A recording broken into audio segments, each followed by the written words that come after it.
Шырылдауық шегіртке ыршып жүріп ән салған, көгалды қуып қойаттап, қызықпен жүріп жаздалған.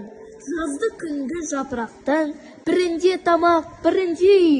Жапырақ кетті, жаз кетті, күз болған соң кетті кей. Жылы жаз жоқ, тамақ жоқ, өкінгенне не пайда? Суыққа тоңған, қарны ашқан, ойын қайда, ән қайда? Оны менен тұрмады, қар көрінді, қыс болды, саушы сорлы бүкшейді, тымақ қиын іс болды. Секіру қайда сүрініп, қабығын қайғы жабады, саламда жатып дән жиған құмырсқаны іздеп табады. Селкілдеп келіп жығылды, аяғына бас ұра.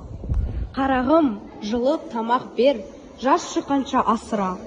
Мұны жаным сөз емес, жас өтерін білмеп пен, жаным үшін не шаруа, ала жаздай қылмақ пайын. Мен өзімдей шаруашыл, жұмсақ қылау үйелме, көгалды қуып, ән салып, өлеңнің қолын тиді ме? Қайтсын қолы тимепті, өлеңсі, әнші, есіл ер, ала жаздай өн салсаң, селкілде де билей бер.